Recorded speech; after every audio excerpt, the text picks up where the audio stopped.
இன்னொரு ஆஸ்பெக்ட் வந்து irregularity.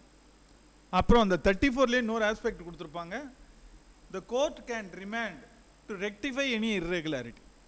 அந்த பவரை எப்படி யூஸ் பண்ணுறாங்க கோர்ட் அப்படின்னா, அவார்டு எல்லா ஆஸ்பெக்ட்லேயும் பர்ஃபெக்டாக இருந்து ஃபியூ ஃபைண்டிங்ஸ் எரோனியஸாக இருந்தால் கோர்ட் கேன் ரிமாண்ட். இந்த ஆஸ்பெக்டை பொறுத்தவரையிலும் அவார்டை இது எங்கே நடக்கும் மேக்ஸிமம் அப்படின்னா, national highways authority of India ஆக்டில் அந்த ஆர்பிட்ரேட்டரு மேக்ஸிமம் கேசஸில் ரிமாண்ட் பண்ணுவாங்க. Instead of setting it aside, அவங்களோட ஜாபே என்னென்னா, ஆர்பிட்ரேட்டரோட ஜாபே to find the market rate of the property. இந்த 34 பெட்டிஷன் போடுறதுக்கு உங்களை ஒருத்தர் வந்து பார்த்தாங்கன்னா, ஃபஸ்ட்டு நீங்கள் வேண்டியது என்றைக்கு உங்கள்கிட்ட ஆர்பிட்ரேஷன் அவார்டு டெலிவரி ஆச்சு. டெலிவரி ஆனதுலேருந்து 90 நாளைக்கு லிமிட்டேஷன் ஆக்ட் லிமிட்டேஷன் கிடையாது. பியாண்ட் 90 டேஸில் ஒரு 30 டேஸ் எக்ஸ்டெண்ட் பண்ணி நீங்கள் லிமிட்டேஷன் போடலாம். 120 டேஸுக்கு அப்புறம் you can never challenge an arbitration award. அதுவும் மெட்ராஸில் ஜஸ்டிஸ் ஆனந்த் வெங்கடேஷ் என்ன பண்ணுறாரு, நம்ம வக்கீலுங்க தான் உள்ளே வந்து கம்மியாக ஸ்டாம்ப் போட்டி உள்ளே போட்டு எடுத்து வச்சுக்கோம்ல, அந்த மாதிரி மெட்ராஸில் ஒரிஜினல் சைடு ஒரு சில அட்வொகேட் பண்ணியிருந்திருக்காங்க. ராமசுப்ரமணியமும் அதை பண்ணார். They were not inclined to condone the delay in representation which defeats section 34 thou permitted by Justice Indira Banerjee in Supreme Court is not followed in Madras High Court. இந்த 90 டேஸ்ங்கிறத பொறுத்தவரை நம்ம ரொம்ப ரிஜிடாக இருக்கும். அந்த 30 டேஸ் வந்து subject to the condonation of the court.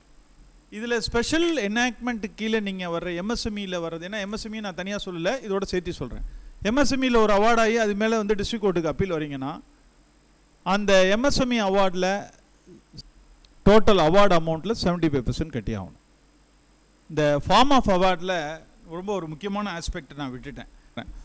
இந்த அவார்டில் வந்து இப்போ சிவில் சைடு உங்களுக்கே தெரியும், ஒரு ஆர்பிட்ரேஷன் அக்ரிமெண்ட்டுக்கு 200 ரூபா ஸ்டாம்ப் போட்டு சொல்கிறாங்க. அட்வொகேட்டுக்கு 10 லட்ச ரூபா சூட்டுக்கு எவ்வளோ ரெமுனரேஷன் அலோவ் பண்ணுவாங்க? 1500 ரூபா கொடுப்பாங்க, 1000 ரூபா கொடுப்பாங்க இல்லையா? எவ்வளோ கொடுப்பாங்க? இது வந்து 15 வருஷமாக அந்த லீகல் ப்ராக்டிஷனர்ஸ் ஃபீஸ்னு ஒரு ரூல்ஸ் இருக்குது, அதை ரிவைஸ் பண்ணாமல் அப்படியே வச்சுருக்காங்க. ஆனால் ஆர்பிட்ரேஷனில் அப்படி கிடையாது. ஹெஃப்டி ஃபீஸ், ஆர்பிட்ரேட்டர்ஸ் எப்படி ஃபீஸ் வாங்குறாங்கிறதே ஒரு ட்ரேடு. அதுக்குன்னு தனியாக செக்ஷன் 31A ஒரு ப்ரொவிஷன் இருக்குது, அந்த காஸ்ட் ஆஃப் ஆர்பிட்ரேஷன். அதில் ஆர்பிட்ரல் இன்ஸ்டிடியூஷன் வந்து ஒரு அமௌண்ட்டை அட்வான்ஸாக கட்ட சொல்லுவாங்க. யாரும் வந்து போஸ்ட்பெய்ட் சர்வீஸ் கிடையாது, ப்ரீபெய்ட் சர்வீஸ் தான். அதில் கட்ட தான் இன்ஸ்டிடியூஷனல் ஆர்பிட்ரேஷன் நடக்கும். ஆமாம், அது எவன் ஆர்பிட்ரேஷன் கிளைம் கொடுக்குறானோ அவன் வந்து அந்த அமௌண்ட்டை கட்டிக்கிட்டே இருக்கணும், குறைய ஒரு சிட்டிங்க்கு அந்த கேஸுக்கு தகுந்த மாதிரி கட்டுவாங்க. ஒரு ஹெஃப்டி அமௌண்ட் வந்து அந்த இடத்துல டிடெக்ட் பண்ணுவாங்க. This is called arbitral expenses. அதுக்குன்னு தனி ப்ரொவிஷனே கொடுத்துருக்காங்க. அதுக்குன்னு அது எக்ஸார்பிடண்டாக இருக்குன்னா நீங்கள் அதுக்கு தனி ஓபி போடலாம். செக்ஷன் 39, 38 இது ரெண்டும் அந்த டெபாசிட் பண்ண சொல்கிறதும் அந்த அமௌண்ட்டை கழிச்சுக்கிறதுக்கும் ஹேண்டில் பண்ணுது. இந்த புக்கை அதில் படித்தாலே போகிறோம், உங்களுக்கு புரியும். இது உங்களோட பர்செப்ஷன் என்னென்னா, ஃபைனல் ரிலீஃபில் தான் இந்த ஃபீஸ் வரும்னு நினைப்பீங்க. ஆர்பிட்ரேஷனோட வியர்டு ஆஸ்பெக்ட் என்னென்னா, ரீசெண்டாக எனக்கு வந்து ஒரு 11 crores மேட்ரு வந்தது ஆர்பிட்ரேஷன். அதில் செக்ஷன் 10 பெட்டிஷன் ரெடி பண்ணேன். ஃபைல் பண்ணும்போது கிட்டத்தட்ட 3,50,000 ஐஏல ஃபீஸ் கட்டுற மாதிரி இருந்தது. ஐஏல ஃபீஸ் வந்து 3,50,000 கமிஷன் அப்பாயின்மெண்ட் பண்ணுறதுக்கு. ஃபீஸ் ஆன் அப்ளிகேஷன், கமிஷனருக்கு வேறு ஃபீஸு அது வேறு, இது ரெண்டும் சேர்த்தும் போது 10 லட்ச ரூபா வருது. அந்த 10 லட்சத்தை நம்ம எங்கே போய் வசூல் பண்ணுறது? அதுவும் இதுதான், இதோட தான் சேரணும். இன்ட்ரீம் எக்ஸ்பென்சஸ் அத்தனையும் செக்ஷன் 31A படி அதில் நடத்தணும். சரி, இன்னொரு ஆஸ்பெக்ட் வந்து ரீசெண்டாக ஐ கேம் அக்ராஸ். என்னென்னா, ஒரு ஃபேமஸ் ஜுவல்லர், அவன் வந்து ஜுவல்லர்னா he makes jewellery not sells. இப்போ ஒரு மதுரை இந்த மாதிரி மெட்ரோபாலிட்டன் டவுனில் இருக்கக்கூடிய சென்னை குமரன் ஜுவல்லர்ஸ் இந்த மாதிரி ஃபேமஸ் ஜுவல்லர்ஸுக்கு அவன் வந்து கான்ட்ராக்டில் ஜுவல்ஸ் மேனுஃபேக்சர் பண்ணி கொடுக்குறான். அவங்க டிசைன் கொடுத்தாங்கன்னா அந்த ஜுவல்லை கொடுப்பான். இவன் வந்து சோல் ப்ரொப்ரைட்டர். ஒரு பர்டிகுலர் ரிலேட்டிவ்கிட்ட ஒரு 4 crores டைமண்ட்ஸை வாங்கிட்டு அவன் என்ன பண்ணுறான், அவனுடைய ப்ராப்பர்ட்டியை பூரா ஒய்ஃப் பேருக்கு மாற்றி வைக்கிறான். இதை வந்து அந்த 4 crores ஒர்த்தில் டைமண்டை சப்ளை பண்ண பெய்லி ரிலேஷன்ஷிப் தான். டைமண்ட் மெர்ச்சன்ட் வந்து ஜுவல் மேனுஃபேக்சரிங் பண்ணுறவன்ட்ட ஜுவல்லை டைமண்டை விற்க மாட்டார். நான் கொடுக்குற டைமண்ட் நான் சொல்கிற டிசைனில் கோல்டில் டைமண்டை செஞ்சு கொண்டுட்டு வந்து கொடு அப்படின்னு தான் டைமண்ட் கொடுப்பாங்க. அவன் டீகேம்ப் பண்ண பார்க்குறான் அந்த பணத்தோடு. அவன் வந்து இப்போ அந்த கமர்ஷியல் கோர்ட்டில் ஃப்ராடுலண்ட் ட்ரான்ஸ்ஃபர் ஆஃப் ப்ராப்பர்ட்டி அப்படின்னு சொல்லி செக்ஷன் 53 ட்ரான்ஸ்ஃபர் ஆஃப் ப்ராப்பர்ட்டி ஆக்டில் சூட்டு போடுறாங்க. அந்த சூட்டு கோயம்புத்தூரில் நடக்குது. அந்த சூட்டை learner district judge, additional district judge இந்த ப்ரொவிஷனை நீங்கள் கமர்ஷியல் கோர்ட்ஸ் ஆக்டில் கொண்டு வர முடியாது அப்படிங்கன்னு ரிட்டர்ன் போட்டுறாரு. அதுக்கப்புறம் அவன் சப்ளை பண்ண ஜுவல்லுக்கு உண்டான வேல்யூவை அட்டாச்மெண்ட் பிஃபோர் ஜட்ஜ்மெண்ட்டாக செக்ஷன் 17 உள்ளே கொண்டு வராங்க. Section 17 of the arbitration and conciliation ஆக்டில் கொண்டு வராங்க. அதுவும் not maintainable. An arbitration will bind only the parties to the arbitration agreement, not the third party. இதுக்கு விதிவிலக்கு இருக்கு. அந்த விதிவிலக்கு என்ன அப்படிங்கிறது கொஞ்சம் உத்து பார்க்கணும். கேஸ் டு கேஸ் எவால்வ் ஆகும். என்னன்னா, அந்த ஒரிஜினல் அக்ரிமெண்ட்டோட பெனிஃபிஷியரி யாராவது இருந்தாங்கன்னா, ஃபார் எக்ஸாம்பிள் ஒரு என்ஜினியர் வந்து ஆர்பிட்ரேஷன் அக்ரிமெண்ட் போடுறாரு with a supplier for building a flat owned by அதர்னா, the third party is a beneficiary whose benefit the arbitration agreement is entered.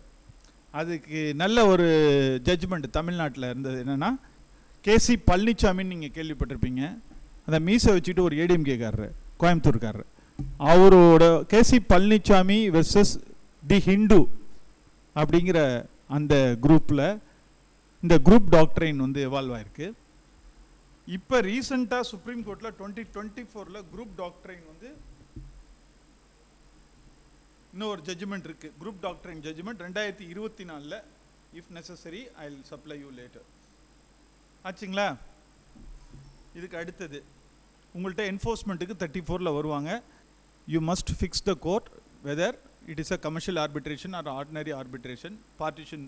ஏன்னா சப்ஜெக்ட் மேட்டர் ஆஃப் ஆர்பிட்ரேஷனை பற்றி நான் உங்கள்கிட்ட முன்கூட்டி வரல. ஏன்னா இந்த 34 வரும்போது வந்துடலான்ட்டு. சப்ஜெக்ட் ஆஃப் ஆர்பிட்ரேஷன் அக்ரிமெண்ட்னு ஒரு கான்செப்ட்டுங்க. அதுக்கும் நீங்கள் வித்யா ட்ரோலியான்னு ஒரு கேஸ் சொன்னேன் இல்லையா, அதோடைய சைட்டேஷன் வந்து 2021 வால்யூம் 2 SEC 1. இதை படிங்க. ஜஸ்டிஸ் ராஜீவ் கண்ணா எழுதின judgment. Very very very authoritative pronouncement of law on the subject.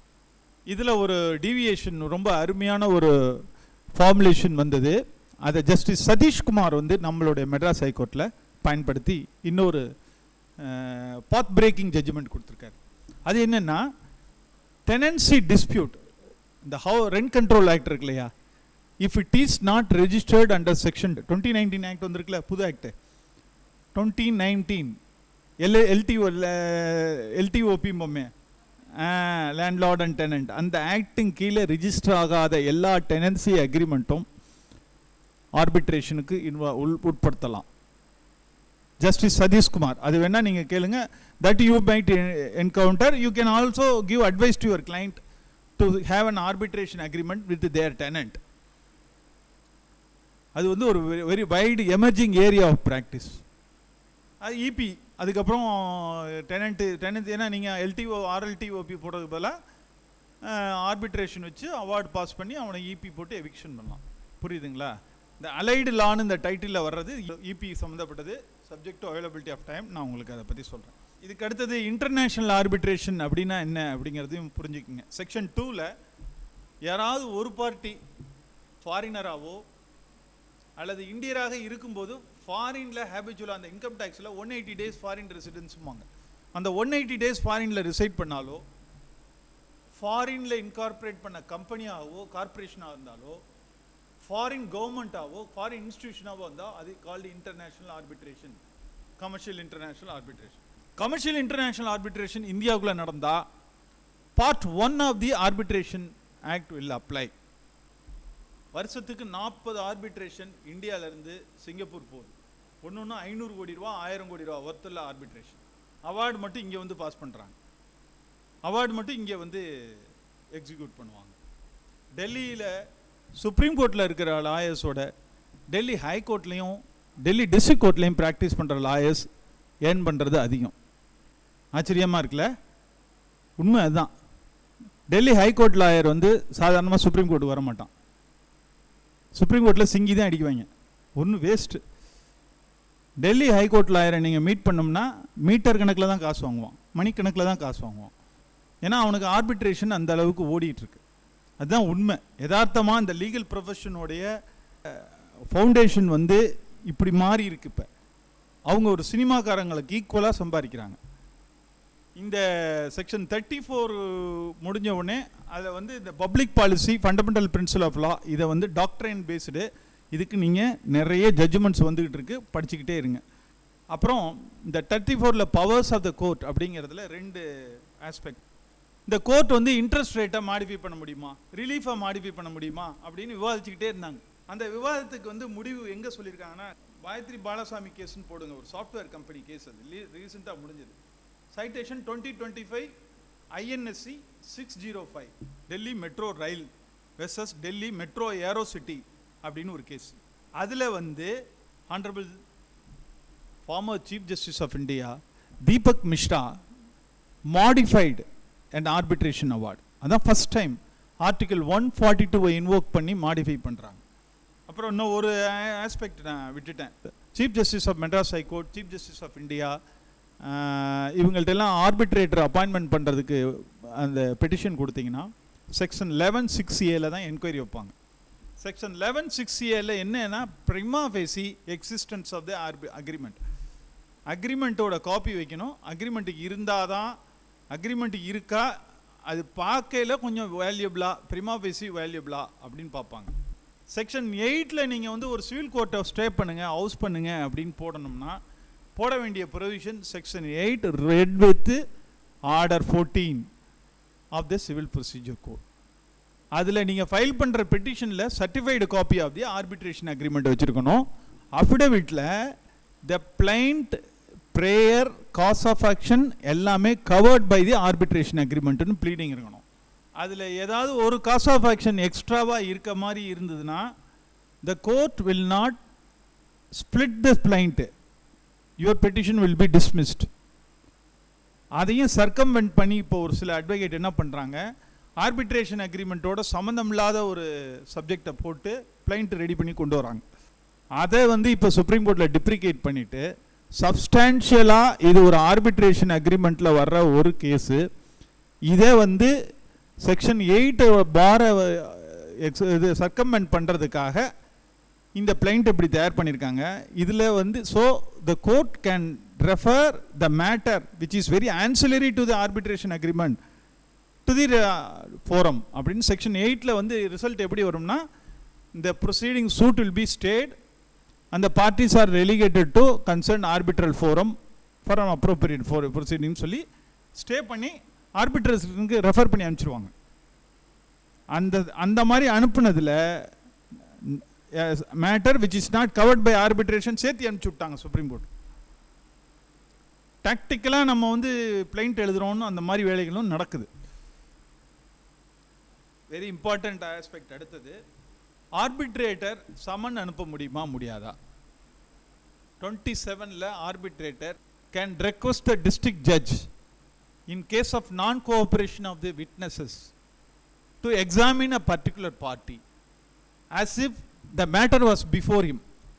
அதுக்கு ஜட்ஜ்மெண்ட் வந்து செக்ஷன் 27ல் வந்த ஒரே ஜட்ஜ்மெண்ட் தான் Alka Chandewar versus Shamshul Ishrar Khan, citation 2017 volume 16 SCC 1119. இதுவும் உங்களுக்கு ஒரு ஹெல்ப்ஃபுல்லான போர்ஷனாக இருக்கும். ஐ மீன் இந்த பப்ளிக் பாலிசியை பொறுத்தவரையிலும் ONG versus SAW pipes AR 2003 supreme court 26, 29 இதை படிச்சிங்கனாலும் உங்களுக்கு ஒரு என்லைட்டனிங்காக இருக்கும்.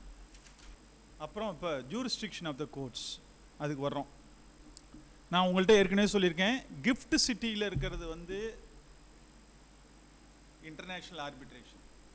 கிஃப்ட் சிட்டி பில்டிங்குள்ளே நடக்கிறது ஒரு இன்டர்நேஷ்னல் ஆர்பிட்ரேஷன். அதுக்கு இந்த லாலாம் பொருந்தாது.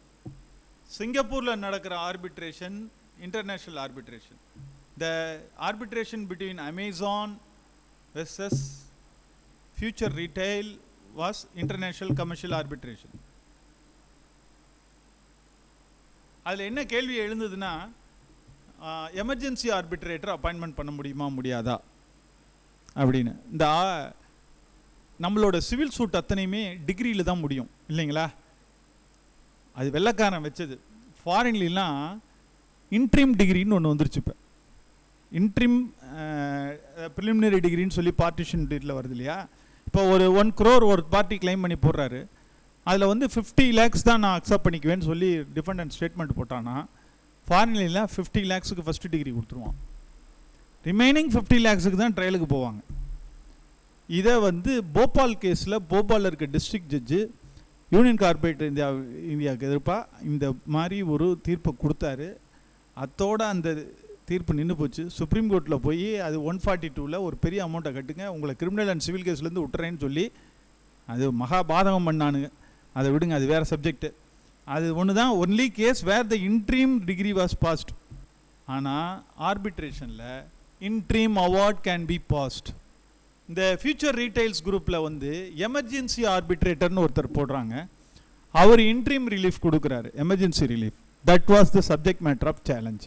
செக்ஷன் 17ல் அதை என்ஃபோர்ஸ் பண்ணுறதுக்கு டெல்லி ஹைகோர்ட்டில் பெட்டிஷன் போடுறாங்க. டெல்லி ஹைகோர்ட் அதை அப்ஹோல்ட் பண்ணுது. சுப்ரீம் கோர்ட் போகும்போது அதை வந்து சுப்ரீம் கோர்ட் டேர்ன் டவுன் பண்ணுது. எனக்கு எக்ஸாக்ட் ரீசன் தெரியல, மறந்துடுச்சு. நான் அடுத்து இந்த செக்ஷன் 17 பொறுத்தவரையிலும் உங்கள்கிட்ட யாராவது ஒருத்தர் வந்து கேட்பாங்க, நான் ஒரு சிட் ஆர்பிட்ரேஷன் போட்டேன், அதை அட்டாச் பண்ணிட்டாரு, அந்த அட்டாச்மெண்ட்டை எப்படி எக்ஸிக்யூட் பண்ணுறது அப்படின்னு சொல்லி. அந்த அட்டாச்மெண்ட்டை பொறுத்தவரை நம்ம மதுரை ஹைகோர்ட்டில் TV Sundaram finance versus Sakthivel அப்படின்னு சொல்லி ஜிஆர்எஸ்ஜே ஒரு ஜட்ஜ்மெண்ட் கொடுத்துருக்காரு. இது ஒரு path breaking judgment. 2018 5 CTC page 808. 2018 5 CTC page 808. Section 17 அட்டாச்மெண்ட்டை எப்படி எக்ஸிக்யூட் பண்ணுறதுன்னு. இந்த ஜட்ஜ்மெண்ட்டை நீங்கள் படிக்கும்போது ஒரு கன்ஃபியூஷன் வரும். ஆர்பிட்ரேஷன் ப்ரொசீஜரை பொறுத்தவரைக்கும் மெட்ராஸ் ஹைகோர்ட் ஆர்பிட்ரேஷன் ரூல்ஸ்னு ஒன்று ஃப்ரேம் பண்ணியிருக்காங்க. அந்த ரூல்ஸில் வந்து ஒரு ஞானசூன்யமான ஒரு வேலை பார்த்துருக்காங்க. என்னென்னா, நம்ம ஐஏக்கு எங்கேயாவது எக்ஸிக்யூஷன் பெட்டிஷன் இருக்கா? டிகிரிக்கு தான் எக்ஸிக்யூஷன் பெட்டிஷன் ஆர்டர் 21ல் இருக்குது. ஐஏ எக்ஸிக்யூட் பண்ணுறதுக்கு ப்ரிஸ்கிரைப்டு பெட்டிஷனில் போடுங்கன்னு சொல்லி அந்த ரூலில் சொல்லிட்டாங்க. ஒரிஜினல் சைடு இருக்குது, நம்மள்கிட்ட சிபிசியில் இல்லை. இப்போ லோயர் கோர்ட்டில் நீங்கள் வந்து இந்த செக்ஷன் 17 எக்ஸிக்யூட் பண்ணணும்னா இபி ஃபார்ம் போடுங்கன்னு பல ஜட்ஜஸ் வந்து இன்சிஸ்ட் பண்ணுறாங்க. இந்த 17 இந்த பிளேஸ் ஆஃப் அ கோர்ட்டு தான், ரெகுலர் கோர்ட். ஒரு கோர்ட்டில் டிகிரி வாங்கிட்டு இன்னொரு கோர்ட்டில் அதே கேஸை திருப்பி போடுறதா? லாஜிக்கே இல்லை. அந்த லீகல் வேக்குமை ஃபில்அப் பண்ணுறதா இந்த ஜட்ஜ்மெண்ட். ஒரு கோர்ட்டில் டிகிரி வாங்கிட்டு அந்த டிகிரியை நிறைவேற்றுங்கள் இன்னொரு சிவில் சூட்டு போட முடியுமா அப்படின்னு நீங்களே கேளுங்க. அதே தான் இவங்க இந்த நம்ம ஆனரபிள் ஹைகோர்ட் பண்ணியிருக்கு. அடுத்தது இந்த என்ஃபோர்ஸ்மெண்ட்டில் வந்து இன்னொரு விஷயம் வந்து ஃபாரின் ஜட்ஜ்மெண்ட்ஸை எப்படி என்ஃபோர்ஸ் பண்ணுறது. அன்றைக்கி நான் முதலே உங்கள்கிட்ட சொன்னேன், ஆர்பிட்ரேஷனை பொறுத்தவரை இது எக்ஸ்க்ளூசிவ் ஃபீஸ் ஆஃப் லா. அதில் வந்து ஃபாரின் அவார்டை என்ஃபோர்ஸ் பண்ணுறதுக்கு earlier enforcement of a foreign டிகிரின்னு சொல்லி ஃபாரின் அவார்டுன்னு ஒரு ஆக்ட் இருந்தது. அந்த ஆக்டை ரத்து பண்ணிவிட்டு இதிலே இன்கார்பரேட் பண்ணிட்டாங்க. அதுக்கு உண்டான ப்ரொசீஜர் 40க்கு அப்புறம் அது வரும். அந்த ப்ரொசீஜரில் ஒரே ஒரு விஷயம் மட்டும் தெரிஞ்சுக்கணும். ஃபாரின் அவார்டு வந்ததுன்னா that can be challenged on 2 grounds. One, it is against public law, against principles of natural justice. அது ரெண்டுமே நீங்கள் எக்ஸிக்யூஷன் கோர்ட்லேயே சேலஞ்ச் பண்ணலாம். ஓபி போடணுங்கிற அவசியம் கிடையாது. Conditions for enforcement of a foreign award section 48ல் அது சொல்லியிருப்பாங்க பாருங்கள். 34ஐயும் இதில் கலந்து விட்டுருப்பாங்க. இதெல்லாம் நீங்கள் ரெகுலராக நம்ம டொமஸ்டிக் பார்ட் 1ல் வந்திருக்க அவார்டுக்கு இந்த கிரவுண்ட்ஸ்லாம் இபியில் ரைஸ் பண்ணக்கூடியது. நீங்கள் ரெஸ்பாண்டன்ட் வக்காலத்து போட்டிருக்கீங்கன்னா ஆர்பிட்ரேஷனில் இன்வேரியபிளாக என்ன செய்கிறாங்கன்னா, ஒன்று 47 பெட்டிஷன் போடுறாங்க, இல்லை அவார்டு செல்லாதுன்னு ஒரு சூட்டாக போடுறாங்க. இது எதுவுமே not maintainable, waste of time. இதே ஃபாரின் அவார்டு டிகிரியை நீங்கள் வந்து ஃபாரின் அவார்டை வந்து இங்கே சேலஞ்ச் பண்ண, இங்கே என்ஃபோர்ஸ் பண்ண முடியாது நம்ம மதுரையில். ஏன்னா இதுக்கு competent forum Madras original side or commercial division. அங்கே ஒரு ப்ரீஃப் உங்களுக்கு வருதுன்னா you can challenge them without filing a OP. இங்கே செகண்ட் கோர்ட் இப்போதைக்கு ஜஸ்டிஸ் ஆனந்த் வெங்கடேஷ் உட்கார்ந்துருக்கிறது தான் commercial division which can hear the arbitration appeal, and if it is transferred to Madurai from Madras they can hear the EP. உங்களுக்கு filing வந்து மெட்ராஸில் தான் போட்டாகணும். இது 2 convention இருக்கு, நியூயார்க் கன்வென்ஷன் ஒன்று, ஜெனீவா கன்வென்ஷன் ஒன்று. இந்த 2 கன்வென்ஷன் கண்ட்ரீஸில் எல்லாத்துலேயுமே நம்ம அவார்டை அக்செப்ட் பண்ணிப்பாங்க. இது வந்து ஃபாரின் அவார்டை பொறுத்தவரை நீங்கள் தெரிஞ்சிக்க வேண்டிய விஷயம். அதுக்கு அடுத்தது electronics arbitration and information technology. இதுக்கும் இன்ஃபர்மேஷன் டெக்னாலஜி ஆக்டை நீங்கள் படித்து தான் ஆகணும். லேட்டஸ்ட்டு ட்ரெண்ட் என்னென்னா ஆன்லைன், அதாவது நிதி ஆயோக்லேருந்து ஃபண்டு கொடுத்து online ODR, online dispute resolution ஃபோரம்னு வைக்கிறாங்க. பாம்பேயில் என்ன பண்ணுறாங்க, ப்ரைவேட் கம்பெனி, இப்போ நாங்கள் ஏடிஆர் வச்சுருக்க மாதிரி அவங்க ஒரு ஓடிஆர்னு வச்சுட்டு எந்த ஆர்பிட்ரேஷன் அக்ரிமெண்ட் இல்லாமல் அவன் பாட்டுக்கு அவார்டை பாஸ் பண்ணுறான். That is increasingly witnessed now. அது செல்லாது. ஓடிஆருக்கு தனியாக ஆர்பிட்ரேஷன் அக்ரிமெண்ட் இருக்கணும். ஆக நீங்கள் எதை பண்ணாலும் ஆர்பிட்ரேஷன் வந்து பண்ணிட முடியாது. எம்எஸ்எம்இ ஓடிஆரை போய் பார்த்தீங்கன்னா அது கவர்மெண்ட்டால் உருவாக்கப்பட்ட ஒரு ஓடிஆர். அதில் உங்களுக்கு அந்த விவரங்கள்லாம் தெரியும். அடுத்து வந்து artificial intelligence, block chain technology, இதையெல்லாம் பயன்படுத்தி ஆர்பிட்ரேஷன் அக்ரிமெண்ட் கொண்டு வராங்க, அவார்டும் கொண்டு வராங்க. Section 43A of the arbitration ஆக்டில் ஆர்பிட்ரேஷன் கவுன்சில் ஆஃப் இந்தியான்னு ஒன்று ஏற்படுத்துகிறாங்கல்ல, அவங்க வந்து ஆர்பிட்ரேஷனில் இருக்க ஃப்ராடெல்லாம் ஃபில்டர் பண்ணுறதுக்காக ஆர்பிட்ரல் அவார்டு டெபாசிட்ரின்னு ஒன்று க்ரியேட் பண்ணுறாங்க. அதெல்லாம் இனிமேல் தான் வரப்போகுது. அந்த ப்ரொவிஷன் வந்து புக்கில் இருக்குது. அதில் every award has to be uploaded. அதுக்கு தனி யூனிக் நம்பர் கொடுப்பாங்க. அந்த அவார்டு வந்து இன்ஸ்டிடியூஷனல் அவார்டாக இருக்கும் பட்சத்தில் அதில் ஏதாவது தவறு இருந்தால் அந்த institution will be taken to task. That is how they seek to regulate the arbitration process. அப்புறம் இந்த எலக்ட்ரானிக் ஆர்பிட்ரேஷனில் ட்ரிகர் உண்டு. ட்ரிகர்னா ஒவ்வொரு கான்சிக்வன்ஸுக்கும் ப்ராபபிலிட்டியில் நம்பர் கொடுத்துருவாங்க. இப்போ இவன் 1 லட்ச ரூபா பணம் வாங்கிட்டு போகிறான்னா என்னென்ன கான்சிக்வன்ஸ், அசலை கொடுக்க மாட்டான், வட்டியை கொடுக்க மாட்டான், இல்லை 2ஐயும் சேர்த்து கொடுப்பான், பார்ட் ஆஃப் த அமௌண்ட்டு கொடுப்பான், இன்சால்வெண்ட் ஆவான், செத்து போயிடுவான். இதெல்லாம் கான்சிக்வன்சஸ். இந்த கான்சிக்வன்சஸ்க்கு நம்பர் கொடுத்துட்றாங்க. உங்களுக்கு ரஃப்பாக எக்ஸ்பிளைன் பண்ணுறேன். இந்த நம்பர் கொடுத்துட்டு இப்போ ஆர்பிட்ரேட்டர் உட்கார்ந்துருக்கும்போது அவர் பார்ப்பார், that man is willingly refusing to pay interest and principal அப்படின்னு அழுத்திட்டார்னா, அது ஒன்று, இந்த ஓட்டு போடுற மாதிரி 1 அப்படின்னு அழுத்திட்டா அதுக்குண்டான கான்சிக்வன்ஸ் பூரா அப்படியே எலக்ட்ரானிக்காக ஜென்ரேட் ஆகி அவார்டாக பாஸ் பண்ணி வெளியே வந்துடும். 2 பாதி பணம் கொடுத்துருக்கான், பாதி பணம் கொடுக்கல, எவ்வளோ அமௌண்ட்டு கொடுத்துருக்கான், எவ்வளோ அமௌண்ட், அதுக்கு ஒரு இது போட்டு 2 அழுத்தி விட்டாருன்னா பாக்கி அமௌண்ட் எவ்வளோ கிளைம் பண்ணியிருக்காங்களோ அந்த அமௌண்ட் அப்படியே. இது வந்து ஏஐ எல்லாம் கலந்து இந்த மாதிரி ப்ராசஸ் இப்போ உருவாகி வந்துட்டுருக்கு. இது வந்து ஸ்பீடி ரெசல்யூஷன். பாம்பே ஸ்டாக் எக்ஸ்சேஞ்சில் கிட்டத்தட்ட இது மாதிரி புரோக்கர்ஸ் வந்து டெய்லி ட்ரேட் பண்ணிவிட்டு பணம் கொடுக்காம ஏமாத்துறவங்களுக்கு பாம்பே ஸ்டாக் எக்ஸ்சேஞ்சும் என்எஸ்சியில் இந்த மாதிரி கொஞ்சம் ஸ்பீடி ரெசல்யூஷன் பண்ணி கொண்டு வராங்க. அது வந்து டு சம் எக்ஸ்டென்ட் அவங்களால நாள் கணக்கில் அவார்டை முடித்து வாங்க முடியுது. நீங்கள் you have to keep a vigil on encryption technology. என்கிரிப்ஷன்னா ப்ரைவேட் கீ பப்ளிக் கீன்னு இருக்கும். ஒருத்தருடைய டிஜிட்டல் சிக்னேச்சரை வெரிஃபை பண்ணுற மெத்தேடு பேர், அவன் ப்ரைவேட் கீ போட்டு லாக் பண்ணுவான், நம்ம பப்ளிக் கீ போட்டு அதை வெரிஃபை பண்ணணும். இதை பேராக தெரிஞ்சுக்குங்க. இது ப்ரைவேட் கீ, பப்ளிக் கீ, இது encryption technology, information technology act. இதெல்லாம் நீங்கள் ஓரளவுக்கு தெரிஞ்சிருக்கணும். காலம் வந்து இது ஒரு கூடிய விரைவில் உங்களை கட்டாயப்படுத்தும். தெரிந்து கொள்ளவில்லை என்றால் பாதிக்கப்படுவதாக கட்டாயப்படுத்தும். இன்றைக்கி நம்மளோட கோர்ட் ஜட்ஜ்மெண்ட்ஸில் டிஜிட்டலி சைன்டுன்னு கீழே வரும். அதுதான் இன்கிரிப்ஷன் டெக்னாலஜியில் பண்ணியிருக்காங்க. இன்றைக்கி இன்கம் டேக்ஸ் ஆக்டில் நீங்கள் ஃபைல் பண்ணும்போது என்கிரிப்ட் பண்ணி தான் போகும். தெரியுதுங்களா? இதுதான் இன்றைக்கி இருக்க latest trend. With that I conclude my presentation. Thank you.